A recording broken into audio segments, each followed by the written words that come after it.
Il est 19 h, bonsoir à tous, ravi de vous retrouver tout de suite les titres de l'actualité. Le président de la République, Abdelmadjid Tebboune, a reçu ce jeudi un appel téléphonique de son frère, le président de la République tunisienne, Kais Saïed, avec lequel il a échangé les vœux à l'occasion de l'avènement du mois sacré de Ramadan. Au nom du président de la République, Abdelmadjid Tebboune, l'ambassade d'Algérie aux Pays-Bas a organisé une cérémonie de remise de médailles aux amis de la révolution algérienne pour leur soutien à la cause algérienne et à la guerre de libération nationale. L'OPEP et ses alliés ont décidé ce jeudi, lors de leur 27e réunion ministérielle, d'augmenter la production pétrolière totale de l'Alliance de 432 000 barils jour en mai prochain. Le ministre de l'Énergie d'Émile Mohamed Arqab a indiqué que la production de l'Algérie passera de ce fait à 1,13 million barils jour. Au Maroc, la violente répression des manifestants par les autorités marocaines atteint des niveaux indescriptibles. La grogne sociale touche tous les secteurs, à l'instar du personnel paramédical qui dénonce fermement ses conditions de vie et de travail. Nous vous emmènerons par la suite au Salon international du livre d'Alger à la rencontre de jeunes talents signant leur parution. Et selon certains critiques, un salon qui foisonne de belles plumes. Un reportage est à suivre. Mesdames, Messieurs, bienvenue. Le président de la République, Abdelmadjid Tebboune, a reçu ce jeudi un appel téléphonique de son frère, le président de la République tunisienne, Kais Saïed, avec lequel il a échangé les vœux à l'occasion de l'avènement du mois sacré de Ramadan, ainsi qu'au peuple algérien davantage de prospérité et de bien-être, indique un communiqué de la présidence de la République. À son tour, le président de la République a remercié son homologue tunisien pour ses nobles sentiments, lui exprimant ainsi qu'au peuple tunisien frère ses vœux les plus sincères, en priant Allah de combler de sa bénédiction les deux peuples frères et d'entourer l'ensemble de la Oumma musulmane de ses bienfaits, conclut le communiqué. Le président de la République, Abdelmadjid Tebboune, a reçu aujourd'hui le ministre des Affaires étrangères, de la Migration et des Tunisiens à l'étranger, Othman Jerandi, indique un communiqué de la présidence de la République. L'audience s'est déroulée en présence du ministre des Affaires étrangères et de la communauté nationale à l'étranger, Ramtan Lamamra, et du directeur de cabinet à la présidence de la République, Abdelaziz Khelef. On écoute la déclaration de Othman Jerandi, ministre des Affaires étrangères, de l'immigration et des Tunisiens à l'étranger. سعدت بلقاء فخامة الرئيس عبدالمجيد تبون، ونقلت لفخامته رسالة أخوة وتضامن من أخيه الرئيس قيس سعيد. وفي حقيقة الأمر تأتي هذه الزيارة كسنة تشاور سنها سيد الرئيس قيس سعيد مع أخيه فخامة الرئيس عبدالمجيد تبون، وتداولت هذه السنة وأصبحنا دائما في اتصال مباشر على كل المستويات وتشاور مستمر في أمهات القضايا المطروحة، سواء كان ذلك ثنائيا، ومن بين هذه المحطات المقبلة هي اللجنة العليا التي سوف تنعقد إن شاء الله في الفترة القادمة، وكل من ناحيته جاهز لهذا الاستحقاق الهام الكبير الذي سوف يدعم علاقات الأخوة وعلاقات التعاون والتكامل بين تونس والجزائر. نقلت إلى فخامة الرئيس قراءات سيد رئيس قيس سعيد حول مختلف الأوضاع السائدة في منطقتنا، وخاصة أن هناك تحولات كبرى نعيشها جميعا من أزمات في منطقتنا المباشرة وفي المنطقة الإفريقية وفي المناطق الأخرى، ومدى تفاعل وتأثيرات هذه الأزمات على واقعنا. من ذلك ضرورة أن نتكاتف وأن نجابه مختلف هذه التحديات الماثلة أمامنا صفا واحدا وبكل ثقة وبكل تعاون وبكل تآزر. ليس خافا عن أحد أن اليوم ليست هناك أي دولة تستطيع أن تجابه هذه المشاكل المتعددة والمتنوعة لوحدها، وضرورة التكاتف والتعامل إزاء هذه القضايا بالتشاور وبالتنسيق في مختلف المواقف ومختلف الاستحقاقات القادمة سويا هذا ما يعطينا أكثر مناعة ويعطينا أكثر إمكانية للتقدم والمضي قدما نحو غد أفضل لشعوبنا ولمنطقتنا ككل. L'Algérie et les États-Unis entretiennent des relations fortes et œuvrent à renforcer davantage la coopération bilatérale et l'engagement à promouvoir la paix et la sécurité sur les plans régional et international, conformément aux valeurs et aux intérêts communs des deux pays. Amel Bouarba. Les relations algéro-américaines sont basées sur le respect mutuel de leurs positions. C'est ce qui ressort de la visite du secrétaire d'État américain Anthony Blinken hier à Alger. Tout en qualifiant l'Algérie de partenaire privilégié, le diplomate américain a souligné la volonté de son pays d'œuvrer pour l'approfondissement des liens économiques, éducatifs et culturels, ainsi que le renforcement de la coopération sécuritaire avec l'Algérie. Les déclarations de Blinken à Alger étaient claires, battant en brèche toute extrapolation malveillante qui frise la manipulation. En évoquant la question du Sahara occidental occupé par le Maroc, le secrétaire d'État américain a bel et bien réitéré l'engagement des États-Unis à soutenir les efforts déployés par l'envoyé personnel du secrétaire général Staffan de Mistura pour relancer le processus politique dirigé par les Nations Unies afin d'assurer un avenir pacifique et prospère pour le peuple sahraoui et pour la région. Ce qui conforte l'engagement de l'Algérie et son attachement constant aux principes de la Charte des Nations Unies et du droit international fondé sur le respect de la souveraineté et de l'intégrité territoriale des États. Le diplomate américain a d'ailleurs salué lors de sa visite à Alger les efforts de l'Algérie pour un règlement pacifique des conflits dans la région, soulignant son rôle clé en faveur d'une solution politique en Libye et pour la stabilité au Mali. Il faut dire que les deux pays affichent une forte détermination à raffermir davantage leurs relations à tous les niveaux, notamment la coopération en matière de sécurité et de lutte contre le terrorisme, qui demeure la pierre angulaire des relations bilatérales entre les deux pays. La coopération économique revêt aussi une importance primordiale. Alger et Washington misent d'ailleurs sur des relations économiques bilatérales de qualité. La visite du secrétaire d'État américain a été également l'occasion d'aborder la situation en Ukraine, essentiellement au regard des implications du conflit sur la sécurité alimentaire et le marché énergétique mondial. Au nom du président de la République, Abdelmadjid Tebboune, l'ambassade d'Algérie aux Pays-Bas a organisé une cérémonie de remise de médailles aux amis de la révolution algérienne, Margaret Kokebaker et M. Bonaman, pour leur soutien à la cause algérienne et à la guerre de libération nationale. Un hommage a été également rendu à l'historien Nicolas Spass, auteur du livre « Les Pays-Bas et la guerre d'Algérie ».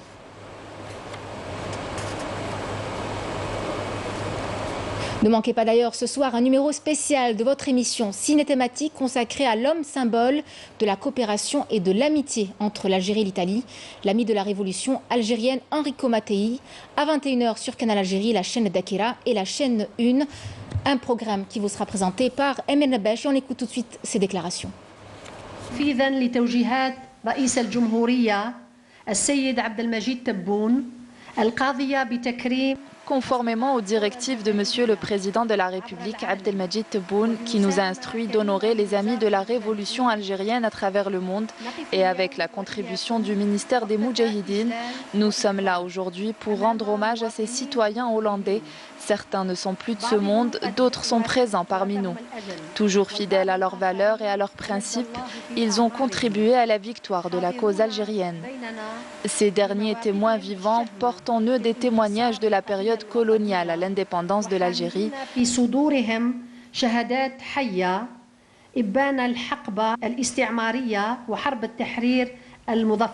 J'adresse également les plus sincères remerciements à l'historien hollandais, M. Nicolas Spass, pour sa contribution académique avec son livre qu'il a dédié à la révolution algérienne, lequel nous a permis de connaître un grand nombre d'amis de la révolution.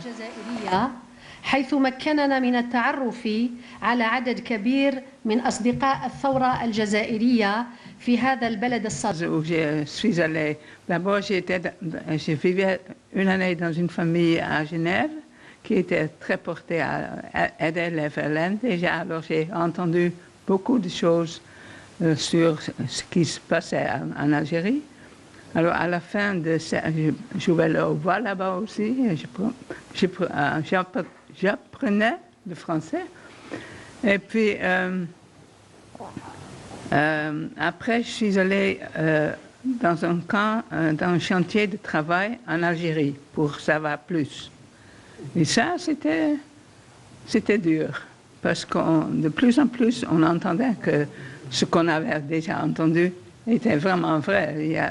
Il y avait des choses atroces qui se passaient. Je suis honoré et confus en même temps.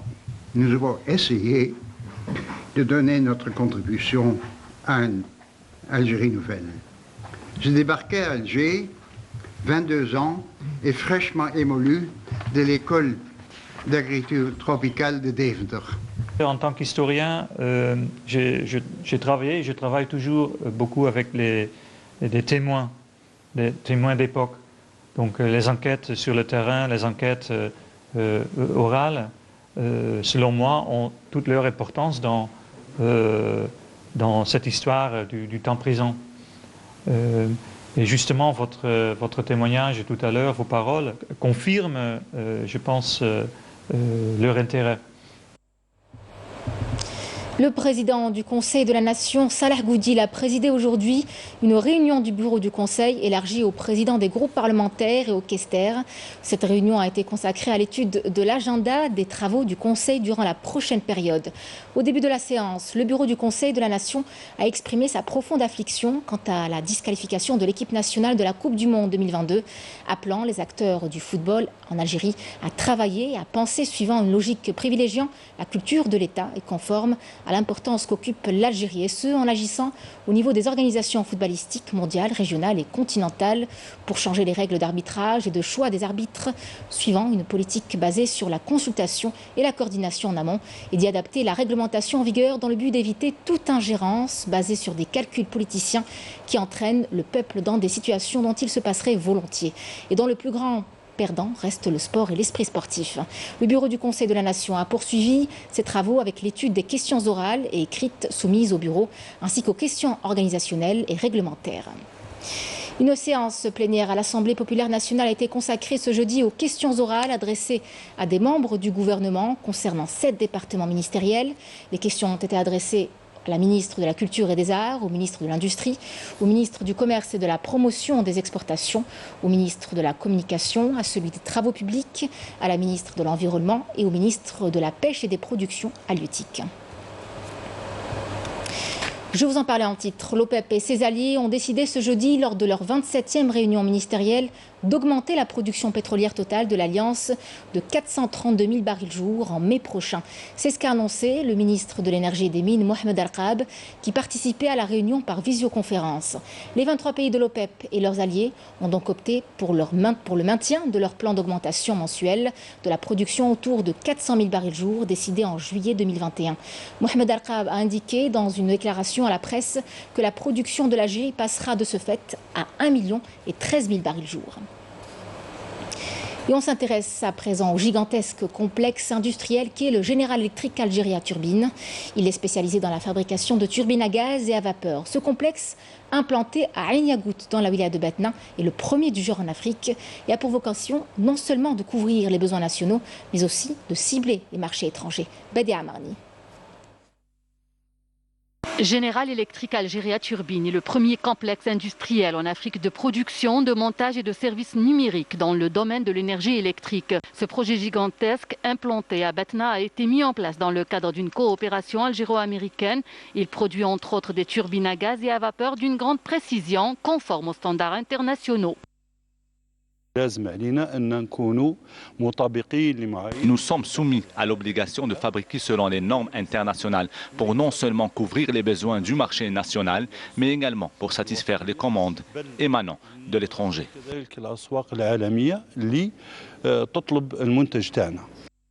GEAT fait partie d'un grand investissement d'un montant de 168 millions de dollars. Il a permis la création de 200 postes d'emploi et de former une ressource humaine qui a su relever tous les défis. Nous travaillons avec des moyens très sophistiqués. Nous effectuons les mesures au laser et au moyen de la métrologie 3D.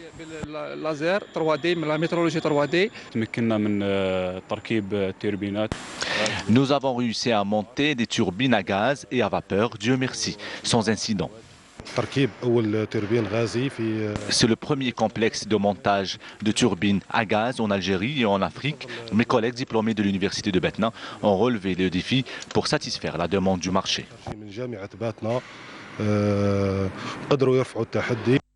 Ce complexe inauguré en 2020 a déjà réussi à exporter 2 turbines à gaz vers un pays du Moyen-Orient. La demande sur ce produit continue d'être exprimée par plusieurs autres pays étrangers.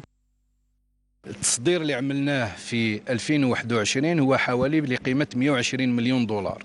الشيء اللي نعملوه هنايا في عين. L'exportation effectuée en 2021 est d'un montant de 120 millions de dollars. Ce que nous réalisons ici à Ain Yagout à Batna est identique à ce qui se fait à Belfort en France et aux États-Unis. Les produits que nous fabriquons ici sont identiques à ceux qui sont fabriqués dans les 5 autres complexes à travers le monde. هو نفس العمل اللي تعمل في بلفور هو نفس العمل اللي تعمل في سكينكتيدي ولا في جرينفيل في الولايات المتحدة الأمريكية. Des turbines qui permettent la production de 500 MW d'énergie électrique. Il est prévu l'extension de ce projet dans les années à venir. En 2024, il est prévu l'ouverture d'une filiale pour la maintenance de ces turbines. Vous le savez, le mois du Ramadan est à nos portes. Les grands marchés sont pris d'assaut et accueillent bien plus de monde que d'habitude. Alors pour alléger la pression, des marchés de proximité ont été ouverts un peu partout à travers le pays. Ils sont destinés à la commercialisation des produits locaux à des prix raisonnables. L'exemple ce soir à Mostaganem, Yasmine Massoudi. C'est un marché de proximité flambant neuf dans un quartier populaire de Mostaganem. Ce marché fait partie des dizaines de marchés de solidarité installés depuis peu dans la wilaya à l'occasion du mois sacré du Ramadan. C'est une bonne chose. Cela nous permet d'avoir tout ce dont on a besoin près de chez nous. Les prix sont similaires à ceux du marché de gros avec des produits vendus directement de l'agriculteur aux consommateurs.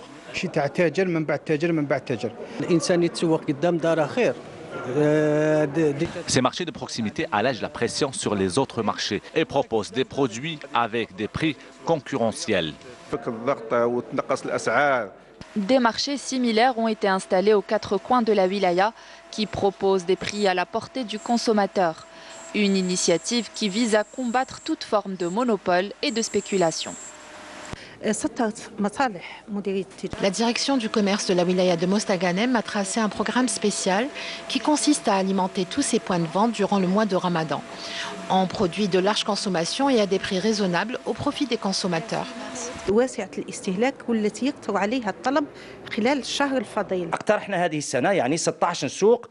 Cette année, nous avons proposé la création de 16 marchés de solidarité à travers toute la wilaya, et ce en coordination avec les chefs de Naïra ainsi que les présidents d'APC concernés. Des marchés qui ont pour objectif de permettre aux consommateurs d'avoir à disposition tous les produits frais dont ils ont besoin à des prix très compétitifs. À 2 jours de la journée mondiale de sensibilisation à l'autisme, le ministre de la Santé, Abdelrahman Ben Bouzid, a présidé aujourd'hui les activités marquant cette journée et annoncé le lancement officiel du site internet sur l'autisme. Il est destiné aux personnes autistes et aux médecins spécialisés dans la prise en charge de ce genre de troubles. Le site, décliné en langue arabe et en langue française, permettra de faciliter l'accès aux informations et aux nouveautés dans le domaine pour garantir une prise en charge optimale de cette catégorie de patients.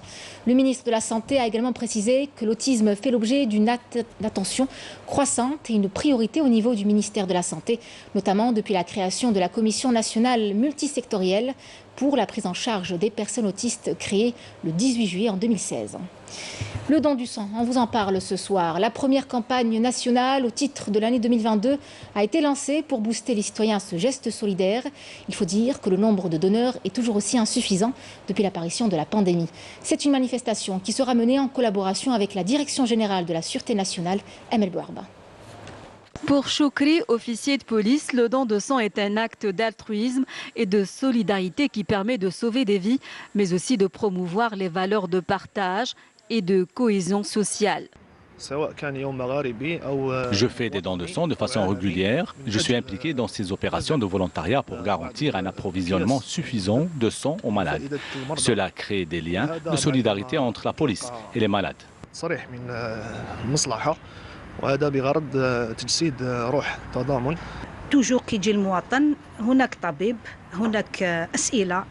Au préalable, le médecin soumet le donneur de sang à un interrogatoire et une consultation médicale.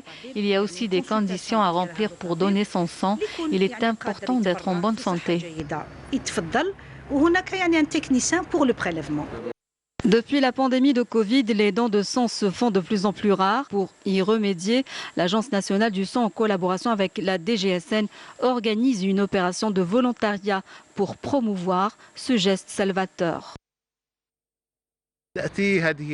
Cette campagne est organisée à l'occasion de la journée maghrébine du don de sang, coïncidant avec le 30 mars de chaque année, célébrée sous le slogan « Soyons solidaires et unis en donnant notre sang ». Afin d'éviter d'atteindre un niveau critique des stocks de l'or rouge et de ses dérivés, les appels aux dons de sang se multiplient avec cet impératif, instaurer une culture du don de sang au sein de la société. Après le tremblement de terre qui a secoué Béjaïa il y a un peu moins de 2 semaines, la direction de la protection civile de la wilaya a initié une semaine de sensibilisation et de prévention des grandes catastrophes naturelles. Des enfants ont pris part à l'expérience d'un séisme simulé d'une intensité de 7 degrés sur l'échelle de Richter. Behidja Benhlima et Badé Amarni. Cet exercice de simulation d'un séisme de magnitude 7 sur l'échelle de Richter est organisé par la protection civile au niveau des écoles et des universités de Béjaïa. Objectif, sensibiliser et former dès le plus jeune âge aux consignes de sécurité, apprendre aux enfants et aux étudiants le comportement à adopter en cas de tremblement de terre. En somme, il s'agit de développer une culture préventive chez le citoyen dans ce genre de situation où la panique prend très vite le dessus. La journée, on a les pompiers. Les pompiers se sont déplacés chez nous pour nous montrer comment faire lorsqu'un séisme survient. Nous sommes montés dans le camion et nous avons participé à la simulation d'un séisme. Tremblement de terre. Nous avons appris qu'en cas de tremblement de terre, il faut se cacher sous une table. Ce simulateur sismique mobile est le seul existant au niveau arabe et africain. Il représente un outil pédagogique par excellence pour faire vivre aux citoyens l'expérience d'un vrai séisme avec la possibilité d'en maîtriser l'intensité.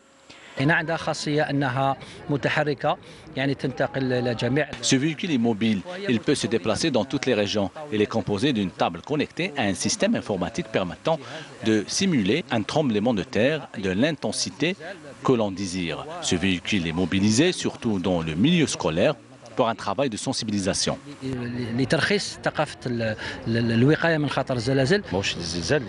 La panique fait parfois plus de mal que le séisme en lui-même. Des personnes se retrouvent à l'hôpital avec de graves blessures à cause de ça. Ce genre de campagne permet aux citoyens d'adopter les consignes de sécurité pour se prémunir et protéger leur famille.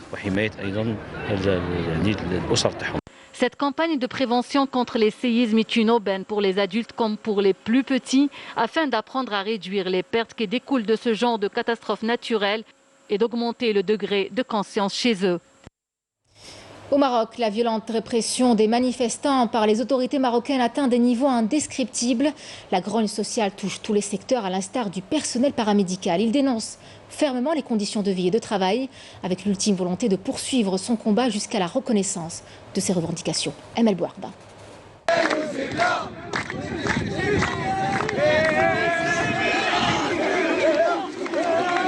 Ce sont désormais des scènes quotidiennes au Maroc. Les forces de sécurité du Marzen usant de répression systématique pour interdire les manifestations pacifiques et disperser des citoyens marocains qui réclament leurs revendications légitimes et le droit à la dignité. C'est le cas ici avec le personnel paramédical qui a à nouveau investi la rue pour dénoncer la situation de précarité qui prévaut dans le secteur et le mutisme du pouvoir marocain.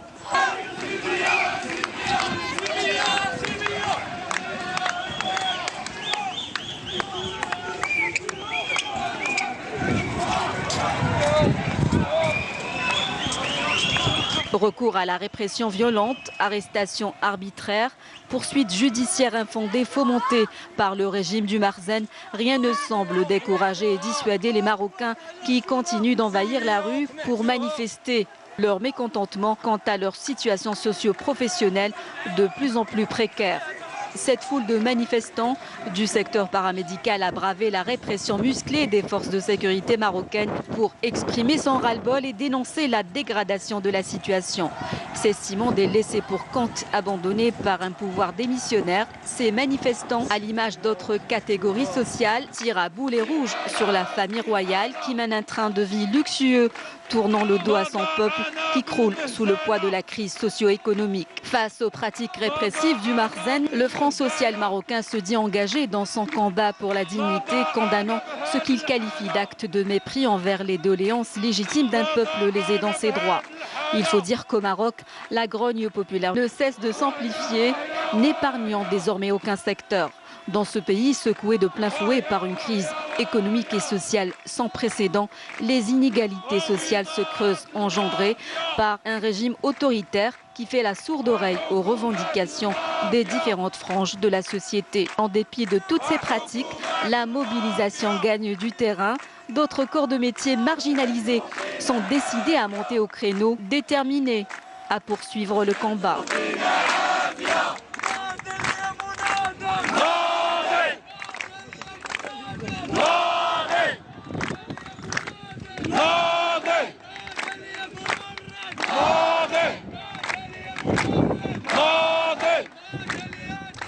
Et on revient chez nous au Salon international du livre d'Alger pour découvrir une effervescence ou plutôt un bouillonnement livresque. Vous verrez de jeunes talents signant leur parution et selon certains critiques, il s'agit d'une édition qui foisonne de belles plumes. Hicham Saadoudi et Semara Hadjamar.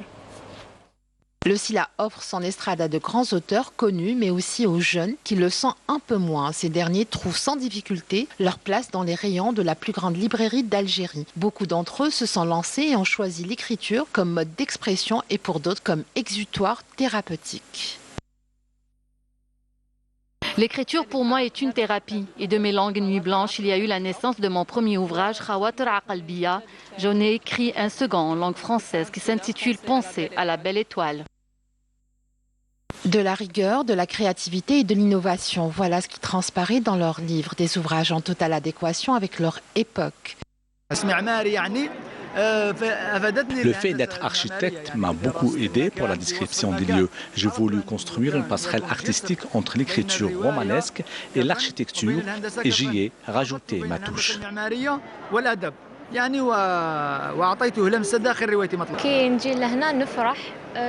J'ai beaucoup de plaisir à venir ici, en particulier quand je vois de jeunes auteurs écrire des livres comme ceux-là.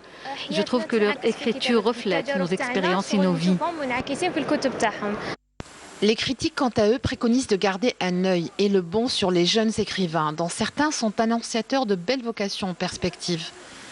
Nous avons pu constater ces dernières années qu'un grand nombre de jeunes auteurs, femmes ou hommes, éditent de plus en plus de textes et certains de ces écrits sont très bons. J'ai pu remarquer cela lors du prix Ali Maashi. Et c'est sur les traces de Ounissi ou encore de Ahlam Mostranmi que cette jeune génération poursuit son aventure livresque. Démission ce jeudi de Sharaf El Amara de son poste de président de la Fédération algérienne de football lors d'un point de presse tenu au siège de la FAF à Alger. Le vice-président de la FAF, Mohamed Maouch, a été désigné pour assurer l'intérim à la tête de l'instance fédérale jusqu'à la tenue d'une assemblée générale élective prévue dans un délai de 60 jours. C'était le journal de la rédaction. Merci de l'avoir suivi. Je vous dis à demain pour l'édition de la mi-journée midi. Je vous souhaite une excellente soirée.